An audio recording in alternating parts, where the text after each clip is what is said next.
নমস্কার। আজকের বিশেষ পর্বে আপনাদের স্বাগত জানাই। স্বাগতম আপনাদের প্রত্যেককে। আজকে এমন একটি বিষয় নিয়ে আলোকপাত করব, যে অনুষ্ঠানটা যদি আপনি সম্পূর্ণভাবে দেখেন, হয়তো অনেকেই চোখের জল ধরে রাখতে পারবেন না। আলোচনাটি একটু ডিটেলসে করার চেষ্টা করব, অবশ্যই একটু রিসার্চমূলক। চেষ্টা করেছি বেশ কিছু জীবনের সত্য তুলে ধরতে।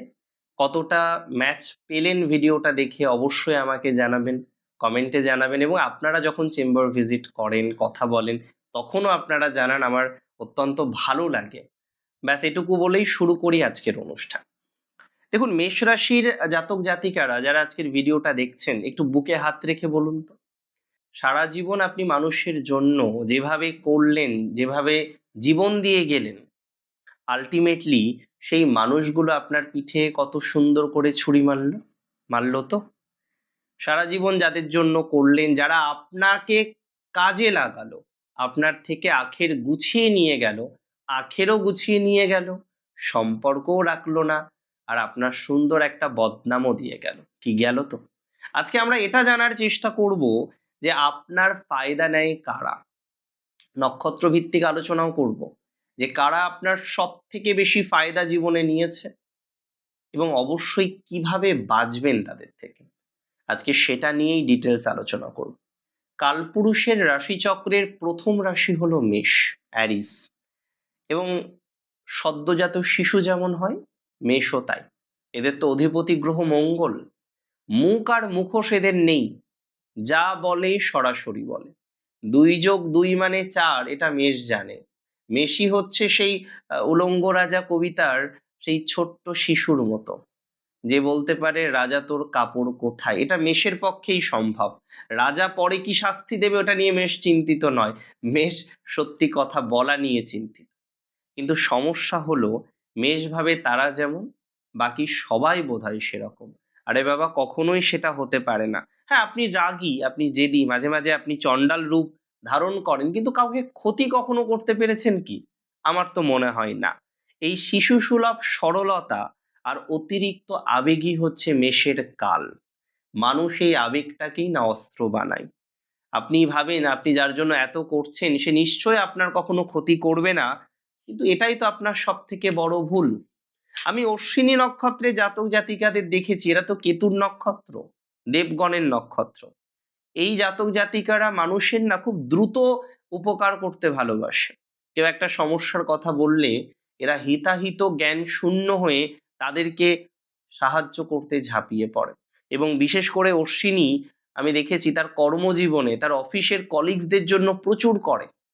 কলিগসরা একটা কাজের কথা বলল, অশ্বিনী সবার আগে ছুটে গেল, কাজটা করে দিল, এবং সেই কাজের যে ক্রেডিট সেটা কিন্তু অশ্বিনী পেল না। কাজের ক্রেডিট পেল যে কলিগসরা কাজটা করিয়ে নিল, তারা তারা ক্রেডিটটাও নিল, এবং বসের কাছে বা ঊর্ধ্বতন কর্তৃপক্ষের কাছে অশ্বিনী নক্ষত্রের জাতক বা জাতিকার নামে বেশ কান ভাঙিয়েও এলো। তাহলে আলটিমেটলি বুঝতে পারছেন গলতটা কোথায়? গোড়াতেই গলত। ভরণী নক্ষত্রের জাতক জাতিকাদের জীবনে ফায়দা নেয় সব থেকে বেশি। এরা মানুষকে করতে করতে না একদম চাকরের মতো হেল্প করে দেয়, যেটা অন্যায়। আমি ভরণীর অন্যায়ের কথা প্রথমে বলি। ভরণীকে কেউ ধরে আনতে বললে ভরণী বেঁধে আনে। ভরণী এত মানুষের কাজ করে দেয়, এত উপকার করতে পছন্দ করে, শেষে নিজেরাই বিপদে পড়ে। ইমোশনাল ভরণী খুব। এবং উপকার করতে করতে মানুষ ভেবে নেয় তার যেন চাকর ভরণী নক্ষত্রের জাতক বা জাতিকা। মানে সেই বলে না, বসতে দিলে শুতে চায়। তো সিগনিফিকেন্টলি ভরণীকে হেল্প করাটা কমাতে হবে। তবে ভরণীর জীবনে আমি দেখেছি এরা এত ইমোশনাল, বন্ধু বান্ধবের উপকার করা, বিশেষ করে আত্মীয় স্বজনদের পাশে এসে দাঁড়ানো, এবং তারপরে গিয়ে ওই মিস ইউজ হওয়া, মানে ভরণীকে ইউজ করা। তারপরে ভরণীর আর কোনো দাম নেই, কোনো সম্মান নেই, যেমন ছিল তেমন জায়গাতেই থাকা। কৃত্তিকার ব্যাপারটা আরো বেশি ইন্টারেস্টিং। কৃত্তিকা তেজস্বী, আত্মসম্মান বোধ প্রবল, রবির নক্ষত্র, কিন্তু আপনার ফায়দা নেয় আত্মীয়রা, এবং যখন ফায়দা নিয়েও নিল, শেষে একটা ছোট্ট বদনাম দেয়। শুনবেন কি বদনাম? ও তো লোক দেখানোর জন্য করেছে। মানে কৃত্তিকা ধরুন একটা জন্মদিনের পার্টি করলো, একটা অনুষ্ঠান করলো, আমি জাস্ট একটা উদাহরণ দিচ্ছি, সবাইকে নিমন্ত্রণ করলো এবং খুব ভালো ভালো পদ রাখলো। লাস্টে গিয়ে কৃত্তিকাকে কি শুনতে হবে? ও তো লোক দেখানোর জন্য করেছে। ওর অনেক টাকা আছে। টাকা ঈশ্বরের কৃপায় প্রত্যেক নক্ষত্রেরই থাকুক, কিন্তু কৃত্তিকার শুধু লোক দেখানো ম্যাটার নয়। কৃত্তিকা মানুষের পাশে এসে দাঁড়াতে চায়। কেউ বিপদে পড়েছে, বই কিনতে পারছে না, কৃত্তিকা গিয়ে পাশে দাঁড়ালো। বদনাম এই একটাই শুনতে হয় কৃত্তিকাকে, বারবার বারংবার একই বদনাম শুনতে হয়। চলুন আজকে আমি আপনাদের ৭ জনের কথা আরেকবার রিপিট করে দিই। যে ৭ জন আপনার জীবনে আপনার থেকে সবথেকে বেশি সহযোগিতা নিয়েছে, ফায়দা তুলেছে, আখের গুছিয়েছে এবং চলে গেছে আপনার লাইফ থেকে, আপনাকে বদনামও দিয়ে গেছে। সেই ৪ জনের মধ্যে প্রথম হলো স্কুল বা কলেজের স্বার্থপর বন্ধুরা। আমি বহু ক্ষেত্রে দেখেছি মেষ রাশির জাতক জাতিকাদের ছাত্র জীবনে বা শিক্ষাক্ষেত্রে নোটস দেওয়া থেকে শুরু করে, বন্ধুদের প্রজেক্ট করে দেওয়া থেকে শুরু করে সব কাজে মেষ এক পায়ে রাজি। সেই বন্ধুরা মেষকে অ্যাসাইনমেন্টের সময় ভাই ভাই করে, বোন বোন করে, পরীক্ষা শেষ হলে পার্টিতে মেষকেই হয়তো ইনভাইট করলো না। বহু ক্ষেত্রে দেখেছি এরকম মেষের স্বার্থপর বন্ধুদের। ২ নম্বর হচ্ছে মেষের চতুর সহকর্মী, the office colleagues, they are very clever. অন্তত তারা তো নিজেদের ক্লেভারই ভাবে। মেষ রাশির জাতক জাতিকাদের কর্মদক্ষতা দারুণ, কিন্তু চালাক কলিগরা মেষের কাঁধে বন্দুক রেখে বহু কাজ করে নেয়। ছুটি সবার দরকার, মেষকে দিয়ে বলিয়ে নিল। খারাপ হলো কে? মেষ। তাহলে মেষ রাশির জাতক জাতিকাদের আহ, এই বিষয়টা নেগেটিভ, যে তারা অপরের কথা শুনে প্রভাবিতও হয় এবং এদের কাঁধে বন্দুক রেখে অনেকে কিন্তু যুদ্ধ জয় করে নেয়। আমি বলে দিই, মেষের ইনলজ এর দিক থেকে মেষ প্রচুর ভোগে।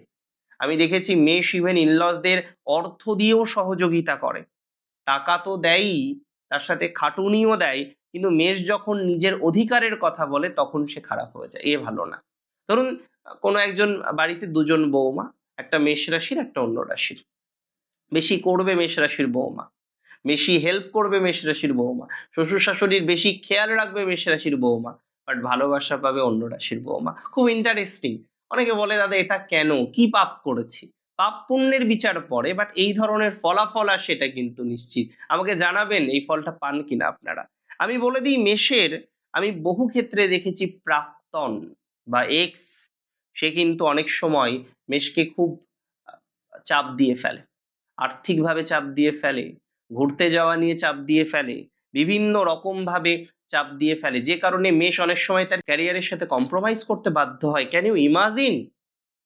তার পার্টনারের কারণে মেষকে ক্যারিয়ারের সাথে কম্প্রোমাইজ করতে হচ্ছে। অ্যান্ড তারা তো চলে যায়ই, যাওয়ার সময় মেষের ঘাড়ে কিন্তু দোষ চাপিয়ে দেয় যে রিলেশনশিপ ব্রেক হওয়ার কারণ হলো মেষ রাশির ওই জাতক বা জাতিকা। খুব ইন্টারেস্টিং, আমার খুব অবাক লাগে বিষয়টা।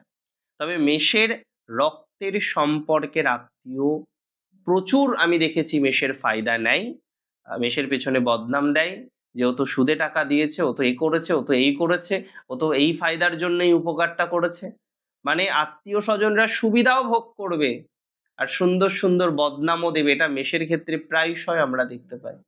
এটা প্রায়শই আমরা দেখতে পাই। আপনারা অনেকে বলবেন দাদা এটা কি সত্যি? মিলিয়ে দেখুন, কমেন্ট করুন, কমেন্টে জানান এটা হয় কিনা। মেষ রাশির ব্যবসায়িক পার্টনারের ব্যাপারটা খুব ইন্টারেস্টিং। দুজন পার্টনার ব্যবসা করেছে, একজন মেষ একজন অন্য রাশি। মেষ গাধার মতো খাটছে, শব্দটা গাধার মতো বললাম বোঝানোর জন্য, মনে নেবেন না। মেষ অতিরিক্ত বেশি পরিশ্রম করছে আর সেই মানুষটি হয়তো এসি ঘরে বসে লভ্যাংশ গুনছে। লস হলে মেষের দোষ, লাভ হলে তার গুণ। এই যে বিষয়টা, এবং এবং কিছু কিছু ক্ষেত্রে খাতা কলমে কারচুপিও করে নিচ্ছে সেই জাতক বা জাতিক। দেখুন আমি মেষ রাশির ক্ষেত্রে একটা কথা বলবো, ব্যবসায়িক পার্টনারে ফায়দা নেওয়ার সম্ভাবনাটা অনেকটা বেশি থাকে। অ্যান্ড প্রতিবেশী বা পাড়ার মানুষ, তাদের হয়তো কারেন্টের মিটার বক্সের ফিউজ উড়ে গেলেও মেষ রাশির জাতক জাতিকাদের খবর পড়ে, কিন্তু মেষ রাশিকে নিয়েই তারা বেশি গসিপ করছে, তারা বেশি চর্চা করছে। হয়তো কারেন্ট চলে গেছে, কমপ্লেন করতে হবে অথরিটির কাছে, মেষ রাশি ভরসা। লেটার লিখতে হবে, মেষ রাশি ভরসা। কোথাও যেতে হবে, মেষ রাশি ভরসা। কিন্তু আলটিমেটলি কি ফায়দা? আপনার ফায়দা নেওয়ার লোকের অভাব নেই, এটা মানতে হবে। আর এই জায়গা থেকে বেরোনোর একটা মূল মন্ত্র দিচ্ছি, ডায়েরি থাকলে ডায়েরিতে লিখে রাখুন, মোবাইলে নোটপ্যাডে লিখে রাখুন, আর মনের মধ্যে লিখে রাখুন, না বলতে শিখুন। মেষকে জীবনচক্রে না বলতে যেদিন শিখবেন সেদিন থেকেই ফায়দা নেওয়ার মানুষগুলো আপনার আস্তে আস্তে দূরে চলে যাবে। না বলতে শিখুন, লজ্জা পাবেন না না বলতে, স্ট্রংলি না বলতে শিখুন, পারবো না, সরি। এবং আমি বলে দিই, দেখুন, মেষ কারোর পায়ের তলার ধুলো হতে আসেননি। প্রথম রাশি কালপুরুষের রাশিচক্রের, অগ্রগতি হবেই। তাই সবাইকে বিশ্বাস করা বন্ধ করুন। কেউ এসে দুটো মিষ্টি কথা বলল, তাদের ফায়দা দিয়ে দিলেন, এটা করবেন না। এই টেন্ডেন্সিটাকে বদলান।